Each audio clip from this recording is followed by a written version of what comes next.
जी गुमाश, please accept my humble obeisances और glory to Shri Prabhupada. फिर भक्तों को मेरा सादर प्रणाम है। जैसे आप देख रहे हैं, हमारे बीच आज एक विशेष अतिथि उपस्थित है, श्रीमान केशव मुरारी प्रभु।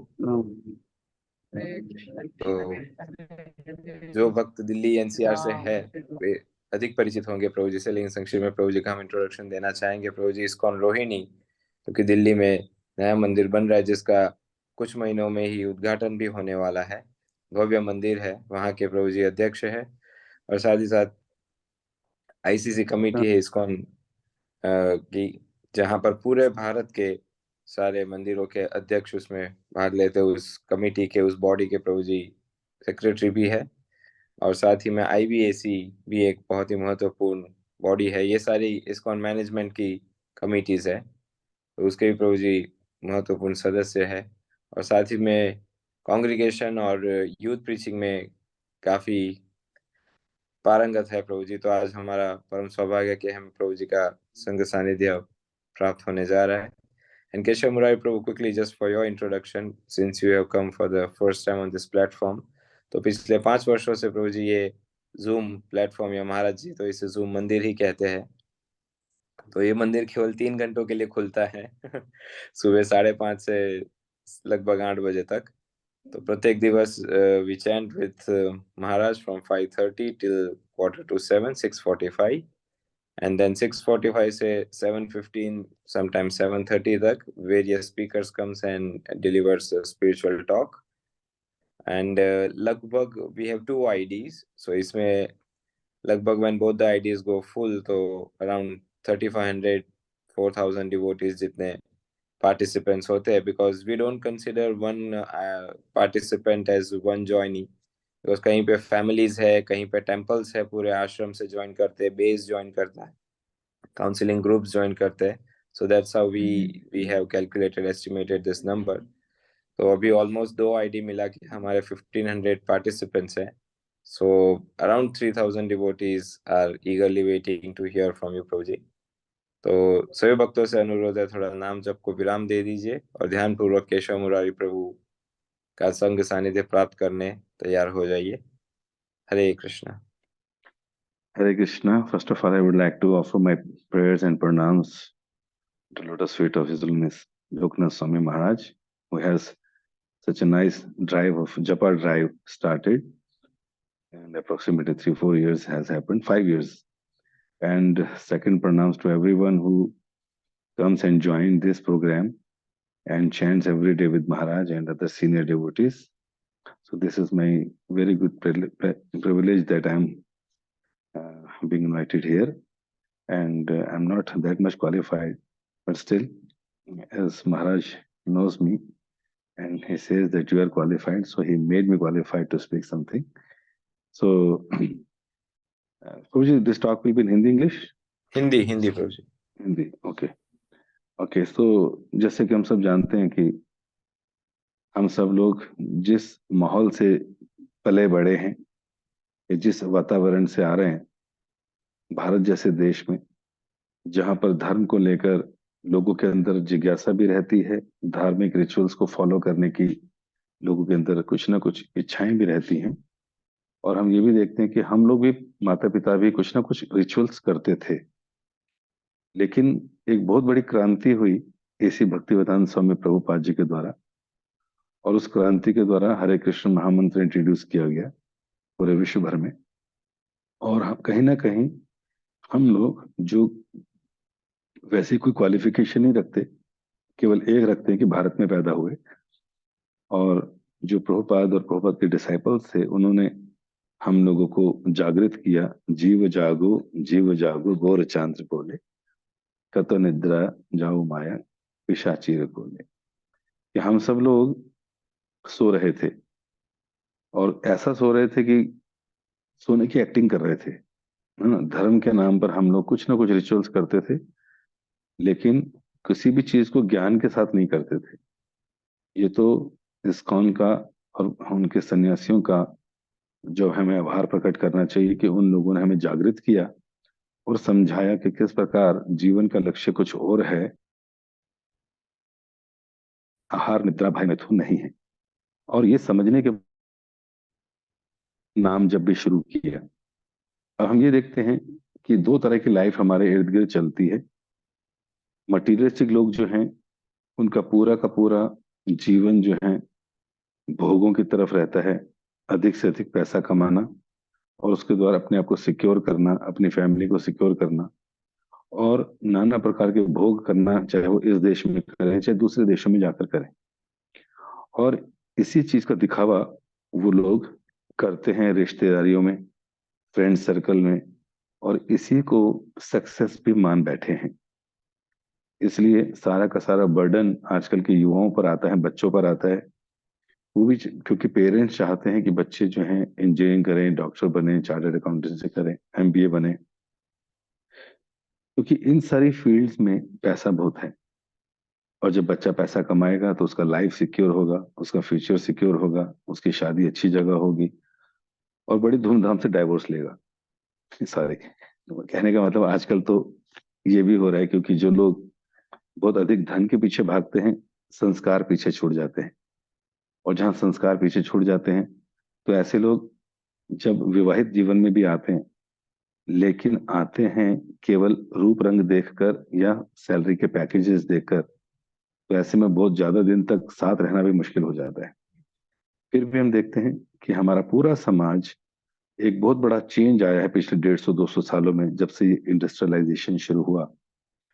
सब लोग पहले फार्मिंग बेस्ड लाइफ जीते थे विलेजेस में, कितनी ही पॉपुलेशन हो, घर में कितने ही लोग रहते हो, यूनाइटेड फैमिलीज में, बट सब सुख शांति से छोटे मोटे कलह कलेश के साथ आराम से निकल जाते थे।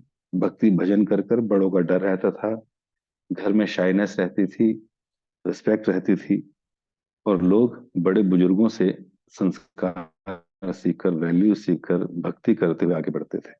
लेकिन जब से इंडस्ट्रियलाइजेशन हुआ, तब से फार्मिंग बेस्ड लाइफ जो है वो ना के बराबर रह गई।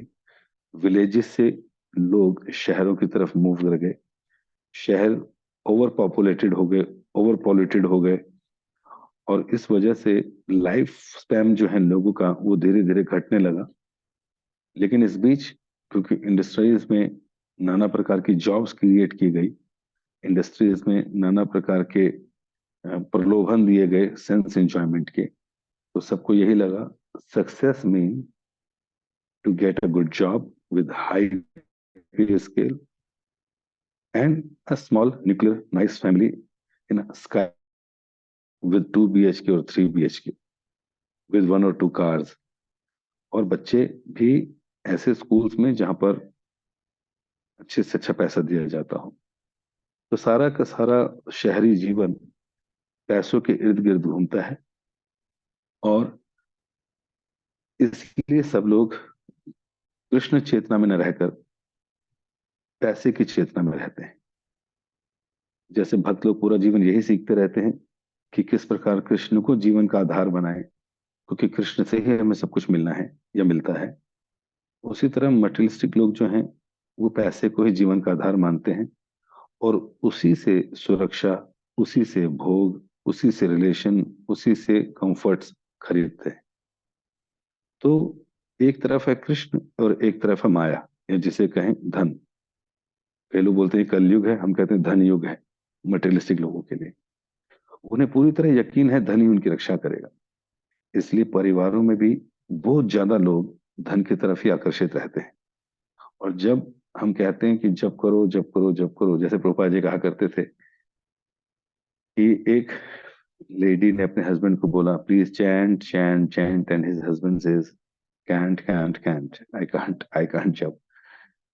तो हम देखते हैं कि जब हम लोग लोगों को प्रेरित भी करते हैं कि भक्ति में आओ, नाम जप करो, और भक्त लोग देखिए ना मांसाहार करते, ना नशा करते, ना वैर संबंध करते, ना जुआ झूठ बोलते, और हमेशा हाथ पे माला रख के जप करते हैं, तो ये लाइफस्टाइल लोगों के गले नहीं उतरता, खासकर ऐसे लोगों के लिए जो पैसे के इर्द गिर्द घूम रही है, जो एंजॉय करना चाहते हैं। और हम सब जानते हैं कि वो जो एंजॉय भी करते हैं, वो केवल ज्यादा से ज्यादा दो लेवल का होता है, एक तो फिजिकल लेवल का और एक मेंटल लेवल का।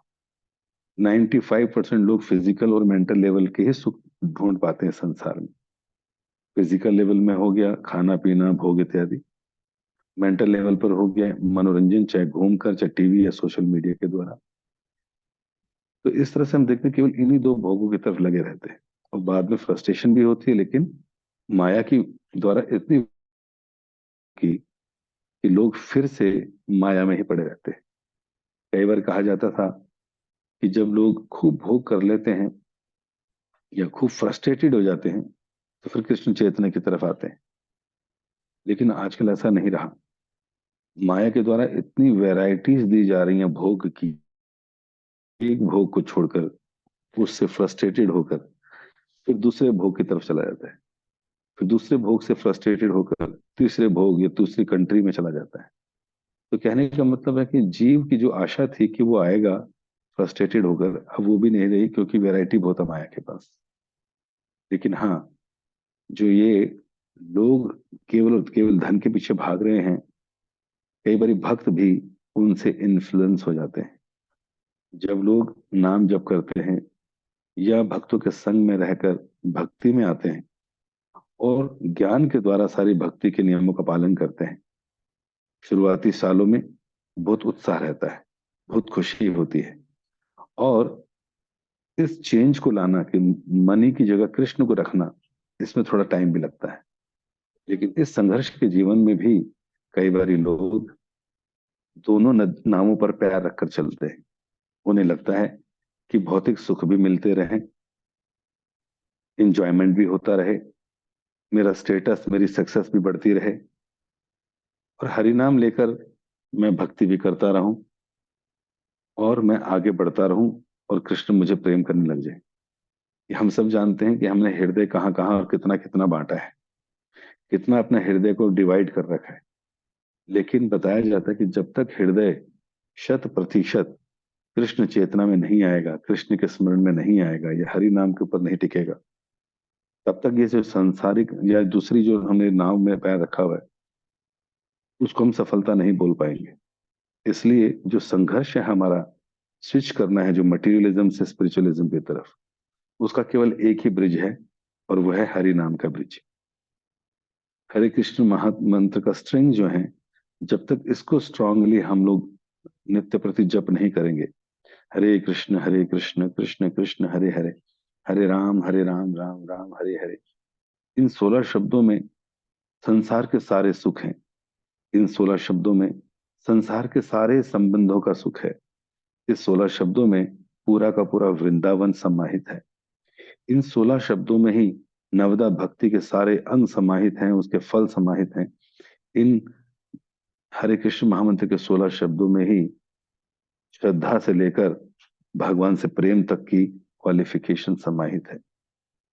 लेकिन ये होगा कैसे? जब हम लोगों को विश्वास हो जाएगा कि हम लोग जिस हरि नाम को ले रहे हैं वास्तव में ये सब कुछ देगा हमें, ये हमें सब कुछ दे सकते हैं। इसलिए भक्तों के संग में श्रवण कीर्तन के द्वारा हर समय हमें यही सीखने को बताया जाता है कि कृष्ण ही सब कुछ है और नाम ही सब कुछ है उनका। जब धीरे धीरे लोग नाम जप करते हैं वैष्णव अपराधों से बचकर, तो नाम भी अपना रिजल्ट देना शुरू करता है। और जब नाम रिजल्ट देना शुरू करता है तो हम देखते हैं कि हमारा चित्त शुद्ध होने लगा, और अब हमारे को चीजें दिखाई देने लगी हैं मिच्योरिटी के साथ। जैसे एक छोटा बच्चा बाल्य अवस्था में अपने माँ के साथ या पिता के साथ बाजार से जाता है, तो कई बारी उसका मन बहुत सी चीजों को देखकर आकर्षित हो जाता है। कुछ ऐसे टॉयज होते हैं, बाइसिकल्स होती हैं, उसको देखकर वो लड़ पड़ता है, रो पड़ता है कि मुझे ये चाहिए, अभी चाहिए। पेरेंट्स कहते हैं बेटा हम तो सब्जी के पैसे लेकर आए थे, टिंडा गोभी कद्दू खरीदना था, तुम ये साइकिल और ये इतने बड़े बड़े खिलौने की बात क्यों कर रहे हो? वो कहते नहीं मुझे चाहिए, मुझे लेकर दो। और जो माता पिता मना करते हैं वो नहीं समझता, वो रोने लगता है। माता पिता उसको कहते हैं कुछ खाने की बात मांग, खाने की चीज ले लो, कहते नहीं मुझे वही चाहिए। पेरेंट्स को फिर आंखें दिखाते हैं, वो फिर नहीं मानता। पेरेंट्स को हाथ का इशारा दिखाते हैं, फिर नहीं मानता। और जब वो ऐसा हो जाता है तो कई बार वो खुद ही माता पिता के मुंह पे घुसा या उनके बाल खींचने लगता है। माता पिता उसको उठाते हैं और जमीन पर रख देते हैं कि ठीक है तुझे बाजार में छोड़ के चले जाएंगे। बच्चा वहीं पर गिर जाता है, लोट पोट होने लगता है, पैर मारने लगता है। तो हम देखते हैं कि ऐसी स्थिति हो जाती है पेरेंट्स के लिए। वैसे तो कई बार पेरेंट्स कहते हैं यार इतना रो रहा है, चलो दिलाई देते हैं। तो दो चीजें इस कथा से सीखने को मिलती हैं, इस एग्जाम्पल से, कि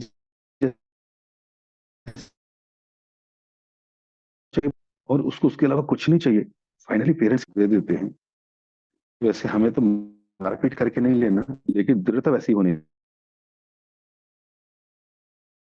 चाहिए जैसे बच्चे जब 5 साल, फिर उसी उन्हीं पेरेंट्स के साथ उसी मार्केट से जाता है और फिर वही खिलौने देखता है, लेकिन ये बच्चा अब उन खिलौनों को देख के वैसा व्यवहार नहीं करता। ये नहीं बोलता मुझे अभी भी वो खिलौने चाहिए, मुझे अभी भी वो छोटी साइकिल चाहिए। और वो माता पिता को झगड़ता नहीं, लड़ता नहीं, लोटपोट नहीं होता सड़कों पर। क्यों? क्योंकि अब उसके अंदर मेच्योरिटी आ गई है। अब वो देख पा रहा है, पेरेंट्स कह रहे हैं उसको, देखा बेटा, याद है आपको 5 साल पहले आप यहीं से निकले थे, इसी सड़क पर आप लेटे थे। तो बच्चा शर्मा जाता है, वो सर झुकाता है और कहता है सॉरी, हाँ मैंने गलती करी। क्यों? क्योंकि अब उसके अंदर मेच्योरिटी आ गई है। अब वो उन प्रलोभनों से आकर्षित नहीं हो रहा है। उसी तरह हम साधक जो हैं, जो अभी साधना कर रहे हैं, जिन्हें अभी नहीं दिखाई दे रही वो चीजें, लेकिन सही प्रकार से साधना करने पर, सही ढंग से श्रवण इत्यादि करने पर, नित्य प्रति जप इत्यादि करने पर, भक्तों के संग में धीरे धीरे मेच्योरिटी आने लगती है। वैष्णव अपराधों से बचते हैं, हरि नाम अपना फल देने लगता है। और धीरे धीरे उस फलों की उसकी फलों की वजह से हमारा मेच्योरिटी लेवल, हमारी भक्ति का स्तर आगे बढ़ने लगता है। जैसे बताया, अधो श्रद्धा तथा साधु संग। जब हम लोग श्रद्धा के साथ साधु संग इत्यादि करते हैं, हमें नाम जप की भजन क्रिया प्राप्त होती है। और फिर जब अनर्थों की निवृत्ति होना शुरू होती है, तो ये अनर्थों की निवृत्ति का जो टाइम पीरियड है थोड़ा सा लंबा होता है। क्यों? क्योंकि जन्मों जन्मों से वही सिम लेकर हम आ रहे हैं जिसमें पुराने नंबर सेव्ड है। वही मन है हमारा जो जन्मों जन्मों से हर योनि में नाना प्रकार के भोग कर कर आया है, और उसके संस्कार गहरे छप गए हैं हमारी चेतना में, हमारे हृदय में। और केवल मात्र एक जीवन के जप से कई बार लगता है शायद ना हो पाए, लेकिन नाम की शक्ति इतनी अच्छी है। परम विजेत श्री कृष्ण संकीर्तनम, हमारे शास्त्र कहते हैं, महाप्रभु कह गए, सारे आचार्य बोल गए, निरपराध नाम ले पाए प्रेम धन। कि अगर हम लोग निरपराध होकर नाम जप करेंगे तो प्रेम धन मिलेगा ही मिलेगा। तो ये बड़ा सुंदर विज्ञान है कि अगर कोई भक्त नाम जप की श्रेणी में है, साधना की श्रेणी में है, और वो नाम जप कर रहा है बिना अपराधों के, तो नाम जप उसके ऊपर कृपा करेगा ही करेगा। हम भी देखते हैं ना, इस संसार में कोई व्यक्ति अगर हम लोगों को नाम गुणगान करे, हमको अप्रिशिएट करे, या सेल्फलेसली हमारे सेवा करे या काम करे, तो हमें लगता है इसके लिए मुझे क्या करना चाहिए। 1000 मित्र होंगे मेरे, लेकिन उसमें सबसे अच्छा ये है जो सेल्फलेसली मेरी सेवा करता है, मुझे मेरी मेरी मेरी बात मानता है। और उसके लिए कहीं ना कहीं अपने हृदय में हमेशा मैं कुछ जगह बना के रखूंगा। जैसे माता पिता 4 बच्चों में अधिक प्यार उसी को करते हैं जो उनका ख्याल रखता है, जो सेल्फलेसली उनकी सेवा करता है। तो सोचिए, परम पुरुषोत्तम भगवान कृष्ण श्री चैतन्य महाप्रभु इतने बड़े संसार में, जहाँ 7.5 अरब की जनसंख्या है, 2 पैर हाथों वाले लोगों की, जिसमें हार्डली 1.5 लाख लोग इनिशिएटेड हैं, और 2 लाख लगभग और होंगे जो एस्पायरिंग होंगे। इन 2-3 लाख लोगों में इतने कम लोग हैं, है ना, पूरे संसार में ये लोग जो ठीक प्रकार से नाम जप कर रहे हैं निरपराध। तो भगवान क्यों नहीं चाहेंगे इनके लिए अपने हृदय में जगह रखूं, या क्यों नहीं इनको वो सब दे दूं जो भगवान देना चाहते हैं। क्योंकि ये सेल्फलेसली रोज नित्य प्रति उठकर ब्रह्म मुहूर्त में मेरे नाम का जप करते हैं, कीर्तन करते हैं। महाप्रभु कहेंगे मेरे आदेश का पालन करते हैं। इन लोगों ने अपनी सर्दियों में भी अपनी निद्रा का त्याग किया, इन्होंने उन सब गंदे भोगों का त्याग किया जिसके पीछे संसार लालायित है। ये उनसे प्रभावित नहीं हो रहे, उनसे आकर्षित नहीं हो रहे। नो डाउट कि इनको आकर्षित करता है, लेकिन इनको हमेशा याद आता है कि मैं महाप्रभु का भक्त हूँ, मैं भगवान कृष्ण का भक्त हूँ। मैं इन भोगियों की तरह, मैं इन सांसारिक लोगों की तरह पशुवत जीवन नहीं जीऊंगा, मैं अपनी साधना के द्वारा कृष्ण को प्रसन्न करूंगा। तो जब हम लोग इस प्रकार भौतिक प्रलोभनों का त्याग करते हैं और भगवान की शरण में रहते हैं, एक विनम्र और मीक एंड हम्बल सर्वेंट बनकर और अपराधों से बचकर जब हम नाम जप करते हैं, तो भगवान फिर अपने ऐसे भक्तों पर कृपा कर देते हैं कि ठीक है, मैं तुम्हारी सिंसियरिटी से खुश हूं, तो ठीक है, अब आपको मैं नाम में रुचि प्रदान करता हूं। अब मैं तुम्हें भक्तों की संगति करने का और लाभ देता हूं। अब मैं तुम्हें भगवान के धाम, भगवान के नाम, भगवान के गुणगान में रुचि प्रदान कर कर तुम्हें और आगे मैच्योर बनाता हूं और आगे बढ़ाता हूं। तो भगवान इस प्रकार भक्तों पे कृपा करते हैं। और जो भक्त भी हैं, क्योंकि कई बार भगवान जो हैं भक्तों की कुछ अपराधों इत्यादियों से खुश नहीं होते, और हो सकता है उनको वेटिंग लिस्ट में डाल दें। लेकिन भगवान ने ही और शास्त्रों में ही बताया गया कि अगर कोई भक्त जिसे गलतियां हो जाती हैं या गलतियां कर बैठता है, लेकिन वो भक्तों की सदैव संगति में रहता है और भक्तों की सेवा करता है, और अगर ऐसे भक्तों ने सोच लिया कि ये भक्त बहुत सिंसियर है, मेरी सेवा करता है, या ये भक्त सिंसियर है, मेरी क्लासेस में आता है, ये भक्त सिंसियर है, बहुत सुंदर ढंग से नाम जप इत्यादि करता है, तो हे कृष्ण, इसका जरूर उद्धार करना। तो भक्तों की ब्लेसिंग्स, भक्तों की कृपा से भी भक्ति में भक्त लोग जो है, बहुत सी ऐसे साधक बहुत तेजी से आगे बढ़ जाते हैं। क्योंकि कृष्ण कहते हैं, अहम भक्त पराधीन हूँ, मैं तो अपने भक्तों के अधीन हूँ, और जैसा वो बोलते हैं, जैसा वो नचाते हैं, मैं वैसा नाचता हूँ। तो भक्ति में सफलता का एक सबसे आसान तरीका है कि भगवान के शुद्ध भक्तों की, या जो ऐसे भक्त हैं जिनकी साधना बहुत सुंदर स्ट्रांग है, ऐसे भक्तों की संगति कर कर हम भी अपने जीवन को सफल बना सकते हैं। इसलिए जो भक्त हैं, जो साधक हैं, जो नित्य प्रति इस प्रकार जप में आ रहे हैं और नित्य प्रति श्रवण भी करते हैं, और कम से कम समय निकालते हैं शिला प्रभुपाद जी के ग्रंथों को नियमित रूप से पढ़ने का, ऐसे भक्त लोग सदैव माया से दूर रहते हैं। माया भी उनके साथ कुछ नहीं कर सकती। हम संसार में देखते हैं, जो लोग सफलता पाते हैं, सफलता बहुत अच्छी ढंग से पा लेते हैं, तो बाद में उनके इंटरव्यूज होते हैं, और फिर वो फाइनली अपने सफलता का राज बताते हैं कि हम इसलिए सफल हो गए क्योंकि हम ये कार्य रोज करते थे। और हम सब जानते हैं, संसार में जितने लोग भी सफल हैं, जिन्हें भी गोल्ड मेडल मिल रहे हैं, उन लोगों ने उस गोल्ड मेडल के पीछे उसको लेने के लिए कई साल तपस्या की है। उन्होंने नित्य प्रति सुबह उठकर योगाभ्यास किया है, उसका अभ्यास किया है, निरंतर अभ्यास किया है, इसलिए आज वो सफल थे। उसी तरह हम लोग भी ओलंपिक गोल्ड के लिए नहीं, शुद्ध हरि नाम के लिए साधना कर रहे हैं, अभ्यास कर रहे हैं।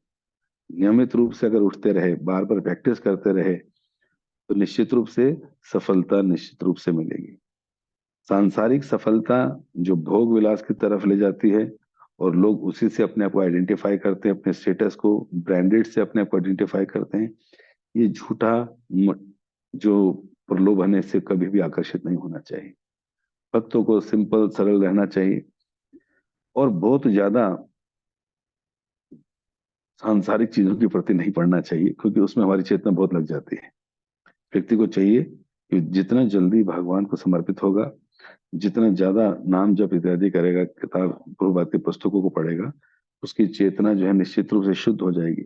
शुद्ध चेतना वाले व्यक्ति को कभी भौतिक प्रलोभन आकर्षित नहीं करते, और ना ही वो उन एल्योरमेंट्स की तरफ आकर्षित होता है जिससे संसार आकर्षित है। तो इस तरह से अगर हम लोग नियमित रूप से भगवान के नाम का जप करते रहेंगे, भक्तों के संग में लगभग 4,000 लोग इस जपा सेशन को अटेंड करते हैं, तो बहुत प्रभावित हो रहा हूं मैं। और सदैव जो हमारे वैष्णव का जो तिलक है, कंठी है, नाम जप की थैली है, भक्तों का संग है, प्रभुपाद जी ने इतने सुंदर ढंग से हमें ये सब चीज प्रदान कराई हैं कि अगर हम ये करते रहे, तो निश्चित रूप से हम लोग सफल होंगे जीवन में।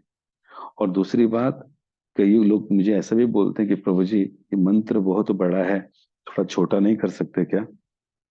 तो हम अगर देखें, 4 युगों में, सतयुग त्रेता द्वापर में भी भक्ति करने के कुछ अलग अलग प्रावधान थे। कहीं पर कृते यद ध्याय तो विष्णु त्रेतायाम यस्तो मखे द्वापरे परिचर्यायाम खलो तदहरि कीर्तना। हम लोग इतने भाग्यशाली हैं कि ब्रह्मा जी के एक दिन में कृष्ण एक ही बार अवतरित होते हैं, और जब कृष्ण अवतरित होते हैं उसके अगले युग में, द्वापर के अगले युग में, कलयुग में स्वयं कृष्ण चैतन्य महाप्रभु के रूप में प्रकट होते हैं। और हम लोग इतने भाग्यशाली हैं कि जब चैतन्य महाप्रभु प्रकट होते हैं तो उन मुख्य चार संप्रदायों में जो विशेष संप्रदाय है जिसमें स्वयं चैतन्य महाप्रभु दीक्षित होते हैं, हम लोग उस संप्रदाय से जुड़ गए। और भगवान की भक्ति की जो विविध प्रकार की विधियां हैं, उन विधियों में भी जो सर्वश्रेष्ठ तार मध्य सर्वश्रेष्ठ नाम संकीर्तन, कि उसके में भी हम नाम संकीर्तन से जुड़ गए। और और केवल हरे कृष्ण महामंत्र जो सभी शास्त्रों में विदित है, जिसको स्वयं भगवान पर अवतरित होकर जप रहे हैं, और हमें इतना सरल तरीका दे दिया, तो इससे ज्यादा शॉर्टकट नहीं होना चाहिए। इससे ज्यादा शॉर्टकट क्या लेंगे? क्या हरे कृष्णा राम बोलेंगे?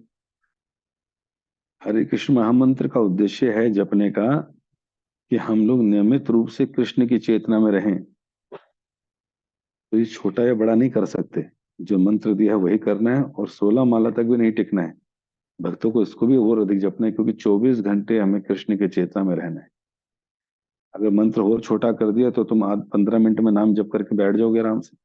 बाकी 23 घंटे, 23.5 घंटे क्या करेंगे फिर हम सोशल मीडिया में जाएंगे, फिर हम लोग बाहर के साहित्य पढ़ेंगे, फिर ये बोलेंगे जो हमने तो जप कर लिया। तो इस तरह से हमें और किसी से प्रभावित नहीं होना कि वो मंत्र छोटा देते हैं, या वो खाली कहते हैं जी ये शब्द का ही नाम जप करो, या राधा के ही नाम जप करो। तो हम लोग गौड़ीय वैष्णव कृष्ण को भी अकेला नहीं देखना चाहते और राधा को भी नहीं। हम चाहते हैं राधा और कृष्ण सदैव ये युगल जोड़ी हमारे हृदय में बसी रहे। यही पूर्णता है जीवन की। इसलिए इस हरे कृष्ण महामंत्र में के द्वारा हम उन दोनों को साथ देखने की प्रार्थना करते हैं, और प्रार्थना करते हैं कि हम उनकी सेवा में नियमित रूप से लगें। इसलिए हम लोगों को चाहिए कि हम लोग नियमित रूप से भगवान के पवित्र नामों का जप करें, कोई शॉर्टकट की तरफ ना जाएं। हरे कृष्ण महामंत्र से ही हमारा जीवन में सफलता आनी है, इसी से सिद्धि प्राप्त होनी है। और इस तरह से अगर हम नियमित रूप से लगे रहे भक्तों के समय, विशेषकर जैसे हिज होलीनेस लोकनाथ स्वामी महाराज नित्य प्रति अपना दर्शन दे रहे हैं, रोज जप कर रहे हैं हमारे साथ, तो इससे बड़ा और कुछ नहीं हो सकता ये हमारे जीवन में, है ना। सारे देवी देवताओं के द्वारा, सारे जो है स्पिरिचुअल अथॉरिटीज के द्वारा, हायर अथॉरिटीज के द्वारा ये देखा जा रहा है, ये नोट किया जा रहा है कि इस समय पे हम कहाँ थे और क्या कर रहे थे। तो मेरी पूरी की पूरी आप लोगों के साथ जो है प्रार्थनाएं हैं, महाराज के चरणों में प्रणाम है। तो महाराज इतने सुंदर ढंग से इस ड्राइव को लीड कर रहे हैं, तो मैं निश्चित रूप से आप सबके चरणों में दंड प्रणाम करता हूँ। विशेषकर महाराज के ये कंटिन्यू रहना चाहिए, और आज आप लोगों ने मुझे सेवा का मौका दिया, तो उसके लिए भी बहुत बहुत धन्यवाद। मेरे मुख से कुछ गलत शब्द निकले हों, किसी कुछ हर्ट किए हों, उसके लिए मैं क्षमा चाहता हूँ। आप सबका बहुत बहुत धन्यवाद। Hare Krishna. Thank you so much प्रभु जी फॉर दिस वंडरफुल टॉक। प्रभु जी ने इतनी सुंदरता से पूरा प्रोसेस जो कि प्रभुपाद जी ने 12 वर्षों में हम सभी को बताया, सिखाया, और उसके बाद प्रभुपाद जी के डिसाइपल्स इसे लीड कर रहे हैं और हमें सिखा रहे हैं, लगभग आधे घंटे में सार के रूप में प्रभु जी ने हमें वो पूरा प्रोसेस बता दिया। क्यों भजन करना है, भक्ति क्यों करनी है, कैसे करनी है, किन के साथ करनी है, और क्या नहीं करना है। डूज एंड डोंट्स दोनों भी बहुत ही सरल और मधुर भाषा में प्रभु जी ने हमारे समक्ष रख दिया है। प्राय हमारे सेशंस के बाद प्रभु जी अगर कंफर्टेबल हो क्वेश्चन आंसर्स होते हैं, लेकिन आई डाउट कि आज कोई क्वेश्चन होगा, क्योंकि प्रश्न की कोई गुंजाइश ही नहीं है। आपने कोई स्कोप ही नहीं छोड़ा, इतने सरलता से पूरा डोज दे दिया है सभी हमारे पार्टिसिपेंट्स को। तो सभी भक्तों से अनुरोध है, हमारी परंपरागत पद्धति से हम हरे कृष्ण महामंत्र का उच्चारण करके श्रीमान केशव मुरारी प्रभु का हृदयपूर्वक आभार व्यक्त करते हैं। Hare Krishna Krishna Krishna Hare Hare, Hare Ram Ram Ram Hare Hare. Thank you so much प्रभु जी, thank you so much for your association and guidance. और प्रभु जी के चरणों में आप सभी भक्तों के बिहाफ पे प्रार्थना भी करते हैं कि भविष्य में भी हमें अपना संग सानिध्य प्रदान करते रहिए, आप हमें अपना मार्गदर्शन देते रहिए। और एक पॉइंट बस अंत में कहना चाहेंगे, जब प्रभु जी ये शॉर्टकट की बात एंड में कर रहे थे तो परम पूज्य श्री गोपाल कृष्ण गोस्वामी महाराज कहते हैं, काफी फेमस स्टेटमेंट है, कि इस्कॉन अपने आप में एक शॉर्टकट है आध्यात्मिक जीवन में, क्योंकि श्रील प्रभुपाद का है कि वो हम सभी को बैकडोर से ले जाएंगे गोलोक। तो इस भाव में रह के महाराज जी कहते हैं कि इस्कॉन अपने आप में एक शॉर्टकट है, इस्कॉन में कोई दूसरा शॉर्टकट मत ढूंढिए आप, don't try to find shortcut in a shortcut. तो प्रभु जी जब ये पॉइंट कह रहे थे तो महाराज जी का ये पॉइंट मुझे स्मरण हुआ। Thank you so much Keshav Murari प्रभु, thank you again for today's संगा and association. Hare Krishna. Thank you प्रभु जी।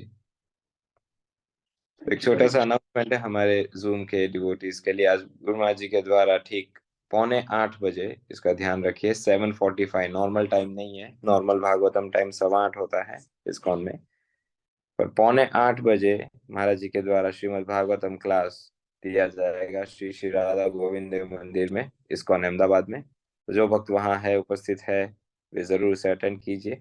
और जो भक्त ऑनलाइन उसे सुनना चाहते हैं वे गुरु महाराज जी के ऑफिशियल यूट्यूब चैनल और साथ ही में इस्कॉन अहमदाबाद के ऑफिशियल यूट्यूब चैनल व फेसबुक पेज पे उसे सुन सकते हैं। 7:45 गुरु महाराज जी के द्वारा श्रीमद् भागवतम क्लास दिया जाएगा, तो सारे डिवोटीज इसे जरूर अटेंड कीजिए। इसी के साथ अब हम आज के सत्र को यहीं विराम देते हैं। कल पुनः गुरु महाराज जी के सानिध्य में हरिनाम जप और जपा टॉक के लिए हम एकत्रित होंगे। श्री हरिनाम प्रभु की जय। हरे कृष्ण महामंत्र की जय। श्री प्रभुपाद की जय। Shri Prabhupada transcendental book distribution की जय। परम पूज्य श्री लोकनाथ स्वामी गुरु महाराज की जय। वाञ्छाकल्पतरुभ्यश्च कृपा सिन्धुभ्य एव च पतितानां पावनेभ्यो वैष्णवेभ्यो नमो नमः। अनंत कोटि वैष्णव की